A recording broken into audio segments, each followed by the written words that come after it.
Welcome back, guys, and today we are here after an extended break, which I will get onto in a second. But yeah, I'm going to be playing some games of Magic, but I initially wanted to kind of explain myself to say why I haven't been uploading, where the videos have been, and all that stuff. And just to explain that, I need to have a big rant about the economy and some other factors of the game. So I'll put a timestamp. I can't say that word. I will put a timestamp in the description if you just want to watch the gameplay here. But if you're interested in hearing me rant about all this stuff and open my vault and my pack of the day, then I will gonna just carry on watching. So yeah, number one reason I haven't been playing too much Arena recently. I mean, I've got 19 wins, so it looks better than it is. But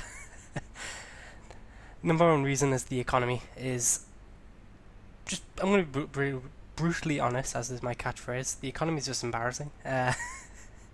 The rate of acquisition in just all the factors is appalling. People have been going nuts. Wizards have kind of half-arsed their answers, which isn't very encouraging. But I'll be getting to that in a second. I thought I'll just start with very simple. And we're going to do a demonstration at the end with the pack and the vault opening, of course. But yeah, rate of gold acquisition. Now, very simple. The first 4 wins of the day are the only ones that matter. I'm not exaggerating there. It is that is generally true, because for the first win you get 200 gold and a random common or better. Second win you get another 50 gold and you get a random common or better. Third win you get 50 gold and a random uncommon or better. And then for the fourth win of the day you get 50 gold and a random rare or better. So for the maths geniuses among you, you'll realise that is 450 gold.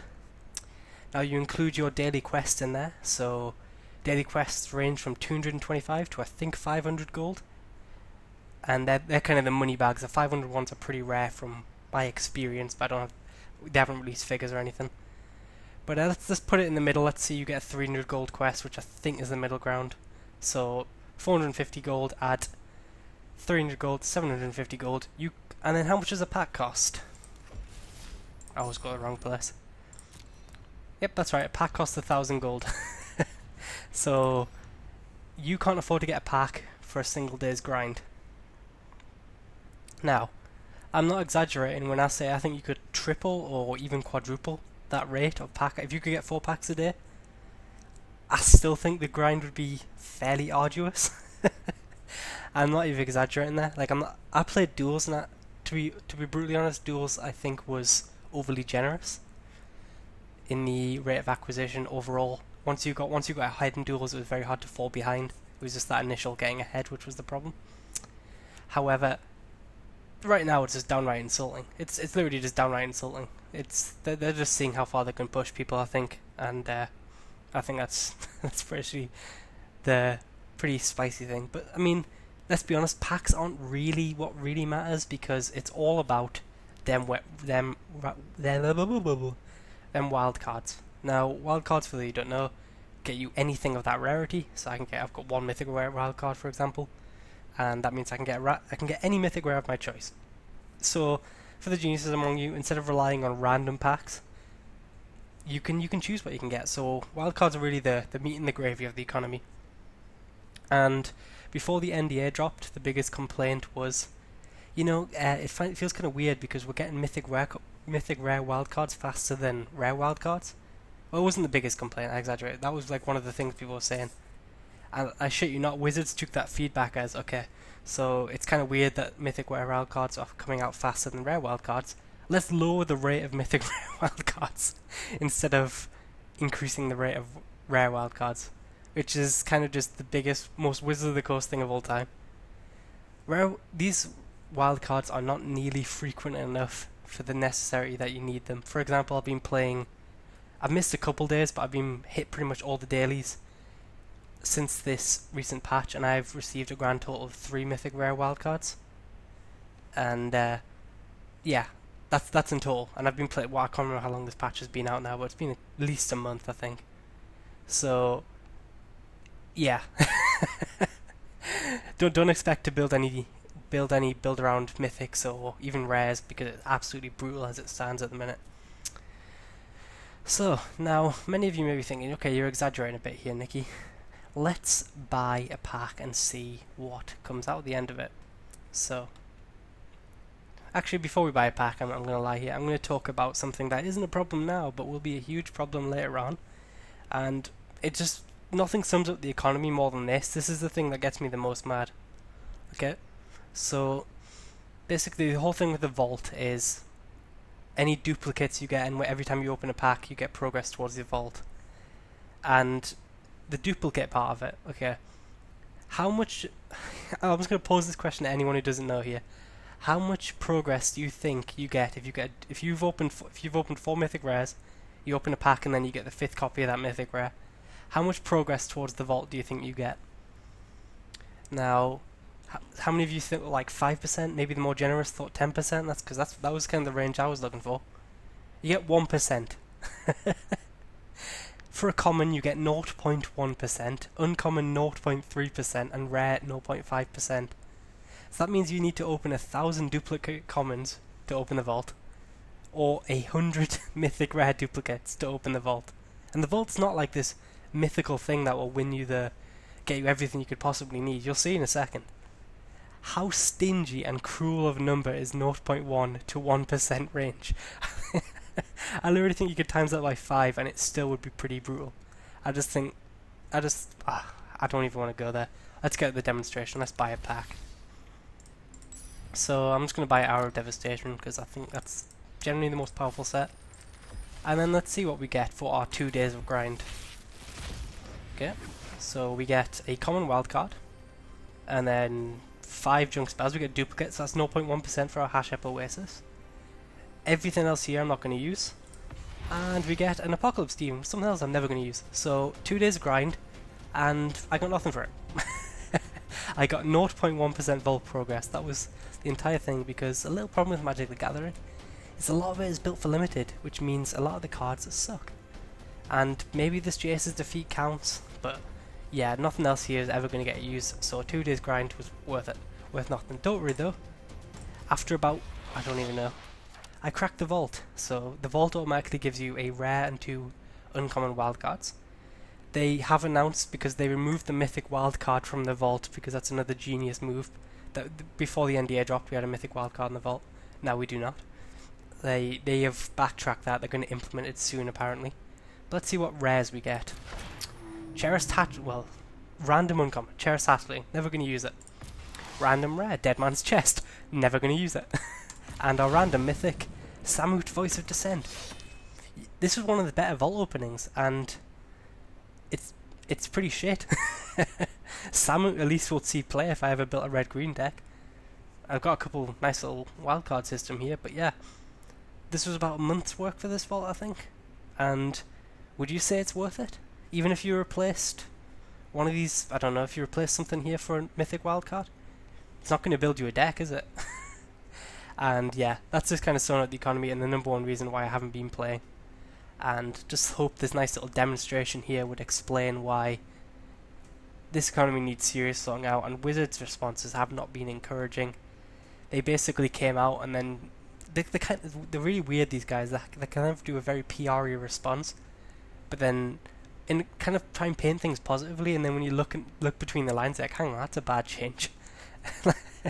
Like they were like, okay, yeah, so this is what we're hoping everyone gets, like 28 to 30 packs a week, 28 to 30 packs a month. And people were like, okay, that sounds a lot. And then you do the maths and you're like, hang on, that's pretty much the exact rate as we've got now. And that's with the 3. Bear in mind, we're getting 3 pity packs a month, 3 pity packs a week here. So, yeah.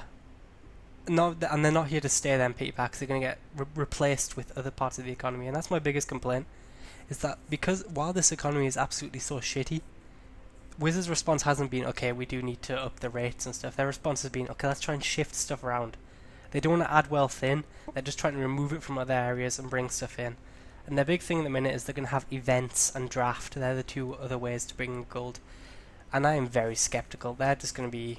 I'm very, very, very skeptical that we're going to be getting any reasonable boost in the economy from drafts and events, as vague as that is. Because I believe someone data mined the gold entry for a draft, and it was 8,000 gold.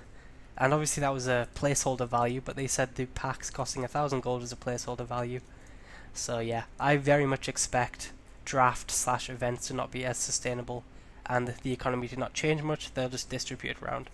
That's another one reason I haven't been playing, because you know, you build one deck and then, well, that's it. It's going to take you months to get started on a second deck. And yeah. Especially when we have, bear in mind this is only 4 sets. Standard will have 8 sets. Can you imagine doubling the economy change is not going to change that much. You'll now have double the grind to have, so yeah. I think I've done having my rant about the economy here. People don't really care about it. I bet you wish you clicked that timestamp now. But we will just get onto the game. I'm not going to use any of these wildcards yet. I'm just kind of stockpiling them because I'm not really playing the game too much. Anyway. Problem number 2 is why we didn't play is because I built this deck, 5-color ramp. I will kind of just show it off here. I built this deck, 5-color ramp, and it breaks the game if the game goes too long, and it would just completely crash Arena, and then that would automatically stop my recording, which was kind of a pain in the arse. You could say it was a bit of a disaster, but that's kind of why the video never followed up from there, and then I just got a bit jaded by the economy. But yeah, this is 5-color ramp. It's quite a fun deck actually. I don't feel like doing a deck tech, 'cause I really hate doing deck techs when I don't have a complete collection, because it's kind of like, well, I'm just running this because I've got nothing better to run. But yeah, just big bombs, Sandbomb Convergence, Zetalpa, Awakening, Sun's Avatar, Cruel Reality, just big bombs, bunch of ramp to get there. We can afford to play 5 colours because of Gift of Paradise and New Horizons just allow us to splash colours. And then just a little bit of disruption with a couple of counter spells, Censor and Supreme Will. And then apart from that, it's mostly just sweepers and ramp.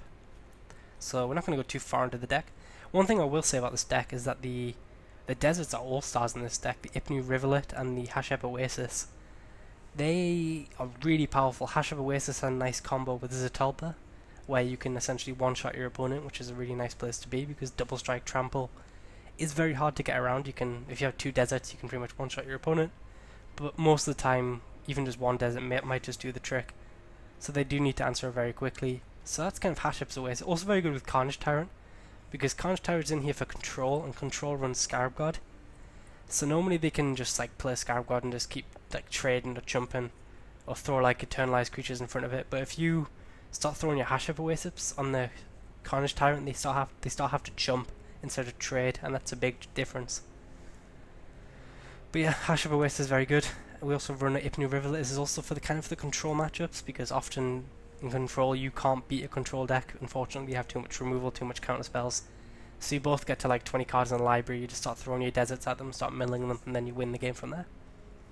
So yeah, a couple of sweepers, like I said, Zetalpa, Star of Extinction, I mean not Zetalpa, Awakening Sun's Avatar, Star of Extinction and Arrow of Devastation, just so we have a glimmer of hope versus aggro decks. And then yeah, so I think I've had enough of this. Let's just get into some gameplay. And okay, 5-color Concede is what I've actually called it, because it's not the most powerful deck. I'll let that in on you folk and you kind folk out there. But yeah, I am playing this at quite an unusual time, so I do expect the matchmaking to not exactly jump me up here. It's like it's very early in the morning. I'll put it that way. I'm going to keep it secret so people don't judge me too hardly. But we're playing Big Bird. I've never played this person before. For the people who are wondering what rank, I can't speak. Jesus Christ. For people wondering what rank we are, this hand is awful, but I'm going to keep. We are in the golds. I believe we're not in Master or Diamond because, frankly, I'm just not skilled enough. Everyone's just better than me. No. We all know that's not true. But yeah, when I keep hands like this, you can understand why I'm not in the Diamond and Gold rank. Let's put it that way. We need a New Horizon / Gift of Paradise, or we lose. Like, I don't even think I can use this as a counter spell. I think I need to dig for one of them spells. Okay, opponent played a red-green tap land. Well, Spring is a very nice draw. Spring will let us fix our colours, find our second green here, I believe. Question is, do we ooh, hello, honey. What a nice day to see you, Gift of Paradise. Do we play you now? What are the benefits of playing you now? I might just Spring, to be honest, and get my Forest. Well, for Spring, then I do have to take one. We're going to have to take 1 point of damage anyway. I'm just going to Spring. I'm going to get my green, just so I don't have to start taking a bunch of damage here. although our opponent is now actually Teamer, something I should point out. I've never seen a Teamer deck on Arena before, so frankly, your guess is as good as mine. I'm going to put them on some sort of Enigma Drake deck. That's kind of my duels experience. Never mind. Apparently you've got the mirror match. There's 2 Maniacs playing this deck, and apparently, well, I'm one of them. So we're just going to Gift of Paradise. Neat little trick with Gift of Paradise is that if you... Well, the game does love... The game's auto-tapping is also questionable at best, we shall say, to put it politically. If you target an untapped land with Gift of Paradise, then of course you get the extra mana immediately. So like if we had a Censor or a 2-drop here, we could play that.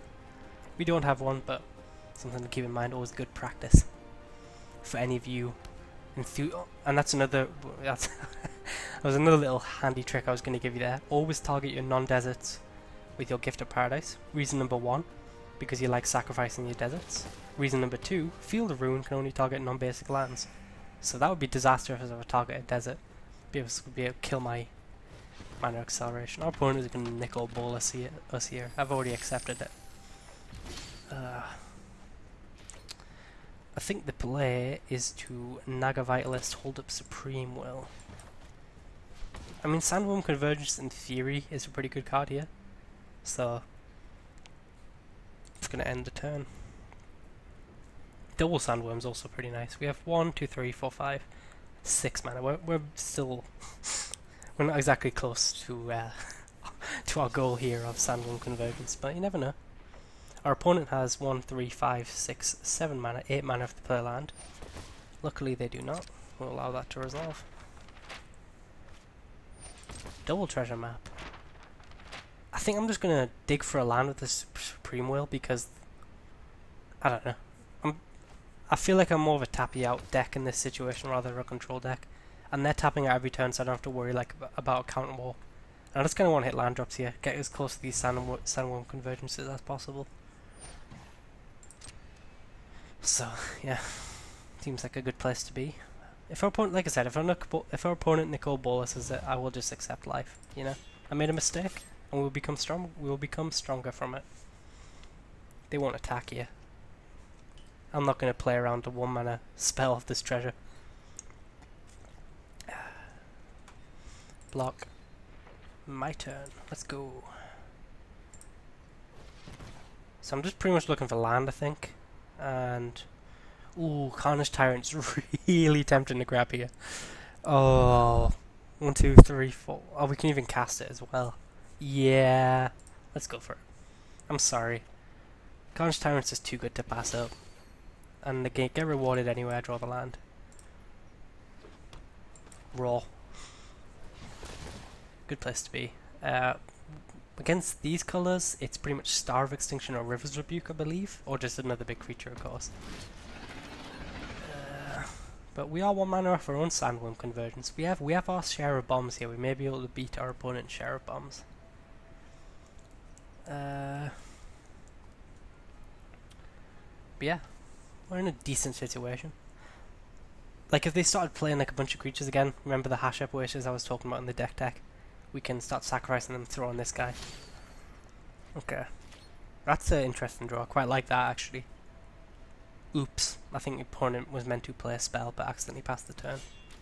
And we will use the fantastic chat system because apparently actually having a full chat would just...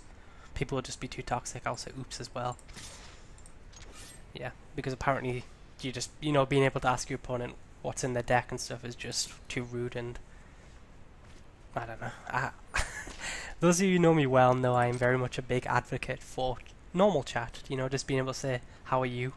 How was your day? You know, just being able to talk to your opponents. Yes, people will be salty, but that's what the mute button is for. Look, I can mute my opponent here. Why wouldn't that work if I had a full chat system? The answer is the devs just don't want it to be because they hate us for it, basically.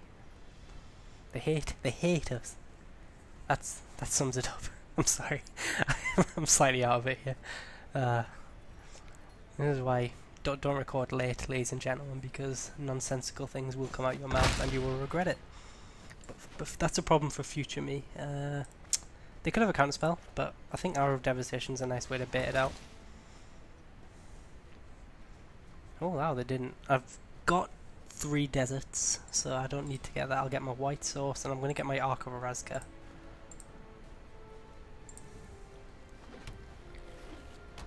Get my 2 zombies, and now our opponent needs to sweep the board, and if they sweep the board I have double sandworm convergence to hit them with. It needs to be Star of Extinction as well. They do have like infinite mana here with these double treasure cruisers about to flip. But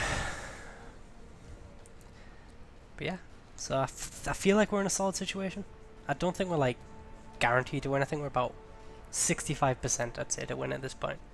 We've got a Carnage Tyrant on the board, they need to resolve it. Never mind.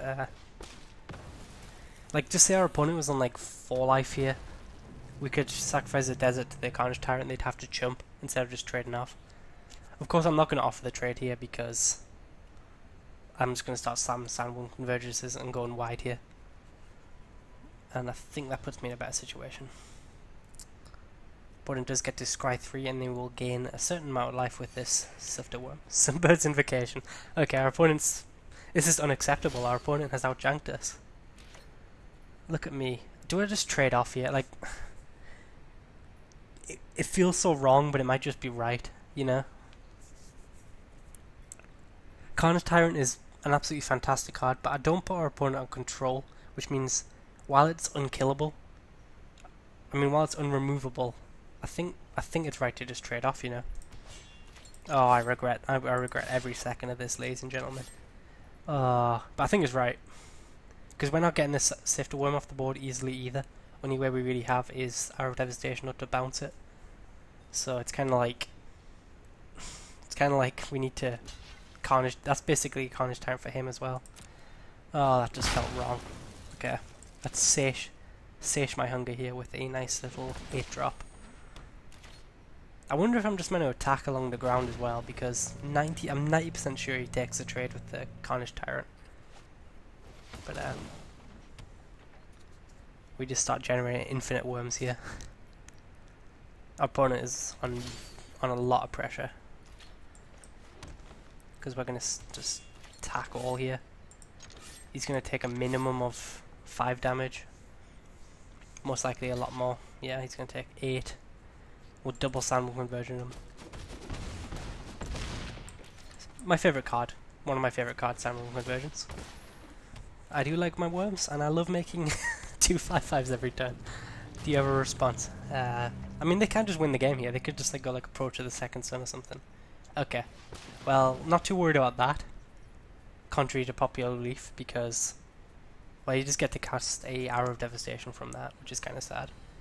But that thing can't attack, and its tokens can't attack either. So it's not really that much big of a deal, to be honest. It just exists. You can trade every turn, and then okay, yeah. Our opponent wasn't winning that game because he could trade every turn and then recast it to get the Sunbird's Invocation, but he was never winning that turn. So we just win that game. What was our reward? Lightning Strike. That's actually don't take that as standard. Believe me, there's plenty of shit commons I could have unlocked instead of that. Anyway, we're gonna roll this one back. Double sandworm convergence. Wow, we found a match instantly. I hope it's the same guy so we can beat him down again.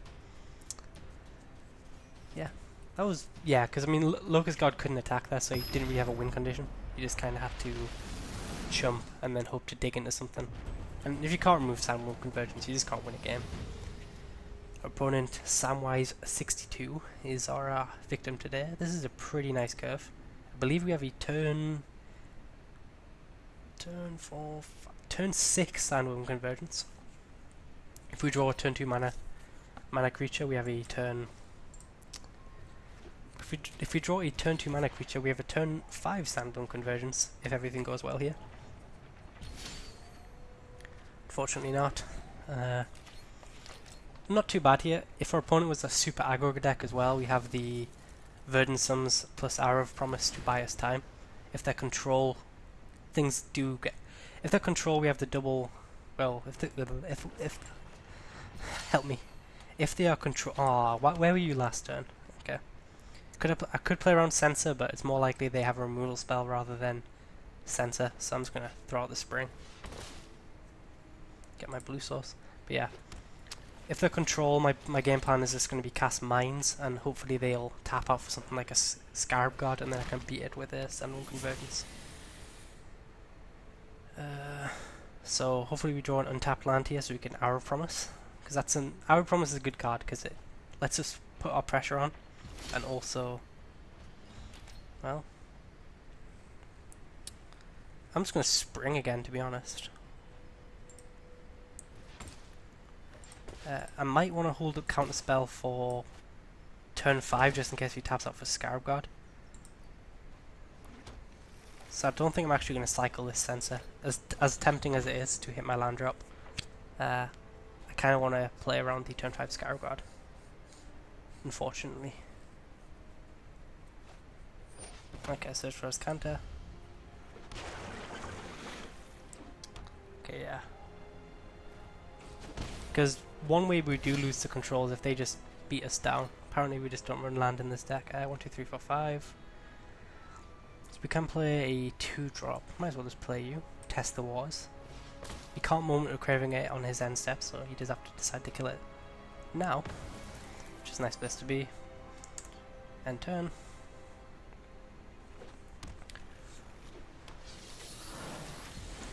And our opponent does have an active search for his counter, so this could be one of them games where like things need to go right. Like if we do stick a Sandworm Convergence versus blue-black, we win. But the problem is if they're playing well, it's practically 0 chance we do. And you always play around Scarab God because if they kill you too fast, you die. And our opponent does seem to be tapping out a little bit here. They don't look like they're pure control. Like, I mean, pure just draw go. I'm not going to block. I still don't feel comfortable cycling this Sensor. Okay. Well, I wish I did now. I'm going to cycle it now, however. No, I'm not. I lie. Green, green. Another Naga Vitalist. We have double Sensor up. And this turn, if our opponent does nothing, I'm just going to cycle. We'll actually, no, we're not. It's kind of obvious, not attacking. That means I have something. But, I don't know. I don't feel like 1 damage is going to be relevant. And I feel like holding up 4 mana is slightly better. I mean, it's so obvious I have something, but, you know, maybe they don't play around it. Might just think I have, like, I don't know. I can't think of too many spells off the top of my head. Doomfall. Well, we can't counter that, so resolves. Bye-bye Sandworm Convergence, and then bye-bye all hopes and dreams, basically. This is actually one of the better Doomfalls, because if they had a Scarab God, they now know not to cast it. And they also get a free Sandworm Convergence, which was one of my few ways of winning the game. Hopefully they don't go for it and choose to go for like Arrow Promise or something instead, but that would be horrendous. Oh wow. That's probably the right play before people start accusing me of bullying my opponent, but it was just funny how it played out, okay? I think they should take the Sandworm Convergence. It means they have a counterspell very clearly, but and I'm just gonna, well, maybe we can bait the counterspell with the Verdant Suns. We also have the double Mind, which we could just start playing for. We are on 14 life, so care does need to be taken. Okay, Champion of Wits of our own is very nice. I think I'm just going to gift plus Champion. I want to gift first though, because I kind of want it to resolve.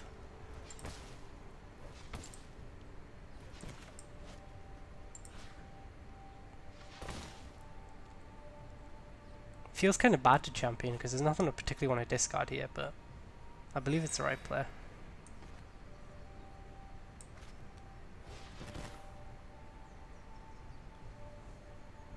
We could draw into our Carnage Tyrant, for example. Our opponent's probably going to activate the Azcanta this turn anyway, so I don't have to worry about something spectacular here. And, well, get them away.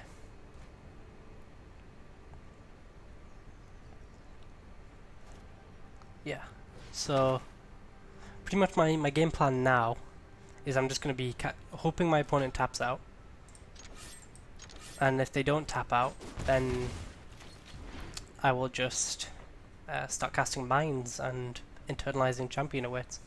Just plays like that. Like if our opponent attacks here, I will happily trade because one, I get to eternalize, and two, if he wants to take his entire turn to eternalize as well, well, you know, that means a free Sandworm Convergence coming down. So I don't think our opponent can particularly attack here. Yep, looks like they agree. And that's a really good draw. It's very innocuous, but that's a really good draw. Because it means I can put all my counters on this champion awaits. And then have a 3-4 plus I get to eternalize, which is like the dream. I don't mind if they trade off on Nighthawk here. I know it keeps me off Sandworm Convergence, but wow, they're happy to trade here. That makes things a little bit awkward. I'm just going to eternalize this back then. They can't counter it. They get to draw 2 cards essentially. Gets me digger to the Sandworm Convergence. I will happily draw 4 cards, thank you very much. Cruel Reality is a nice one. This is all nice actually. Channel Initiate can go, and I think I'm just going to discard the island. We only have 2. Yeah, I'm going to discard. No, I quite like having deserts. I'm going to discard the island. I know it feels kind of weird to to discard all my lands when I have like nothing but huge threats in hand, but we now have 4 game-winning threats in hand plus a bit of card draw in the graveyard. So our opponent just can't tap out, and they and they kind of do need to tap out as well because, well, they're going to consign here on my token most likely. Wow, they didn't. Yeah, so I'm actually fine if they tap out to consign to Oblivion. Like I said, they can't afford to tap out, and they do need to tap out to answer my board here. So, well, okay. They haven't shown me a single counterspell, but it's like 90% chance they have a counterspell. So, we'll start throwing our weaker stuff into counterspells, I think.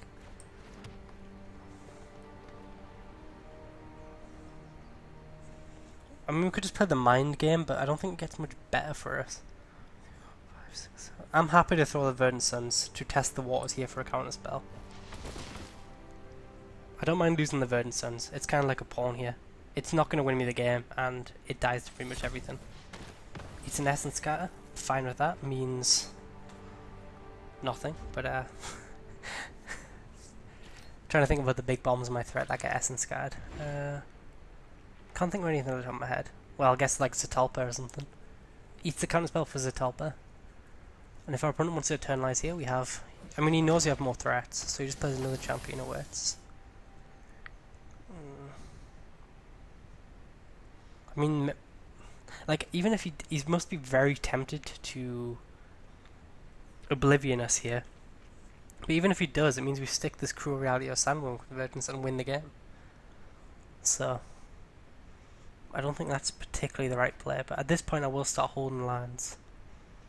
What did our opponent discard? Discarded a Golden Demise and a Glyph Keeper, so they do have a win condition on board. I could double block here. I quite like that actually. It means I get blown up by Moment of Craving, but if he Moment of Cravings, he only has 3 mana up. So yeah. Sold.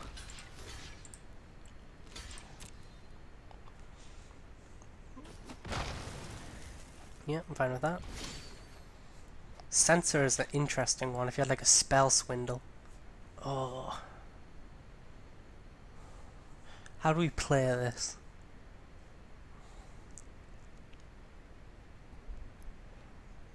1, 2, 3, 4, 5, 6, 7, 8. So if he has a land drop in hand, he can just Eternalize plus hold up counterspell. And if we do nothing, he's just going to activate that search for his counter. So I think we're at the stage where we just start throwing bombs at him. So yeah.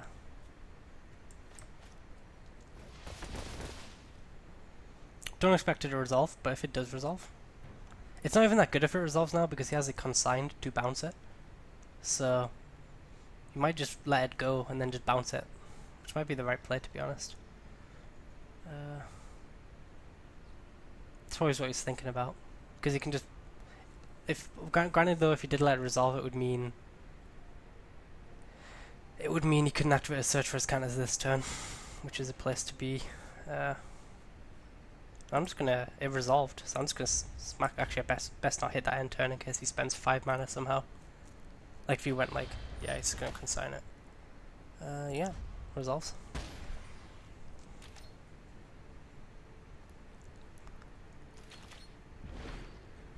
This is a very grindy game.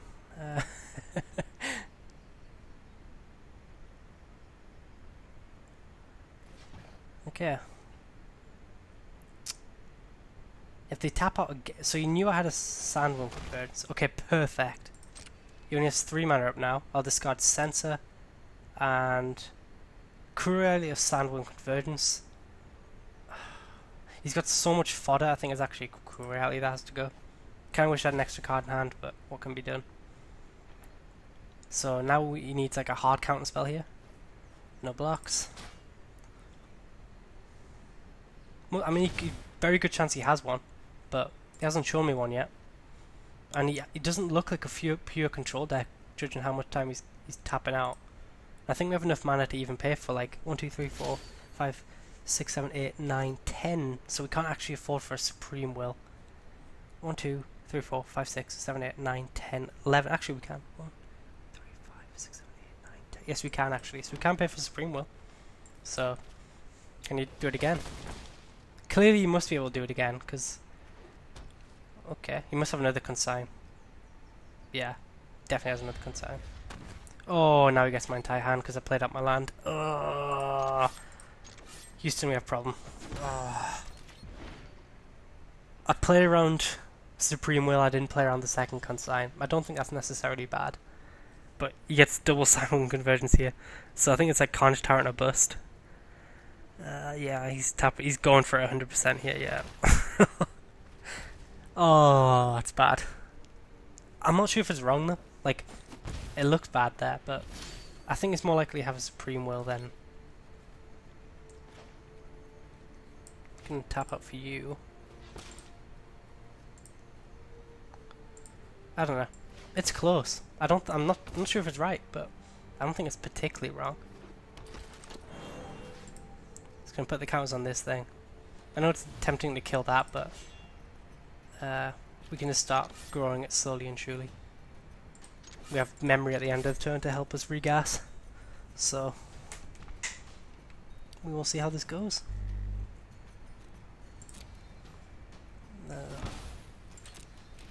We also have this Hashep Oasis, so like we have, if our opponent like taps out too low or something here, but I think we're at the stage where they're going to tap out too low, they're going to start eternalizing here. So I think it is Carnage Tyrant. I think it's like the only good threat left in my deck, along with Awakening Sun's Avatar. God Pharaoh's Gift, nice. 1, 2, 3, 4. I guess we do memory now. I want to make sure this game taps properly in case we draw our own counter spell of some sort.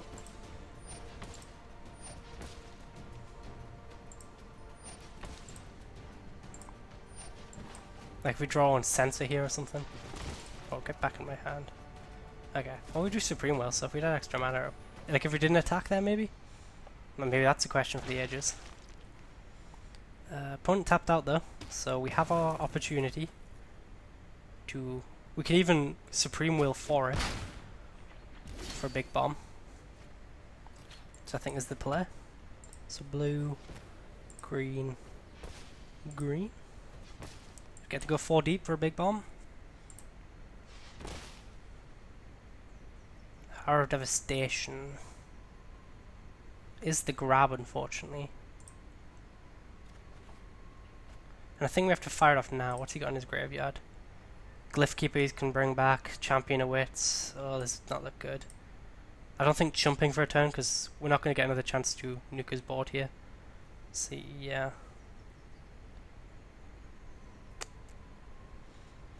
Things don't look peachy, ladies and gents. 1, 2, 3, 4, 5, 6, 7, 8, 9. So we can't really mind into anything exciting. Could just tap out for you, and then he actually struggles to get past it, so you might have to commit a little bit more. I think that might be a little bit better here.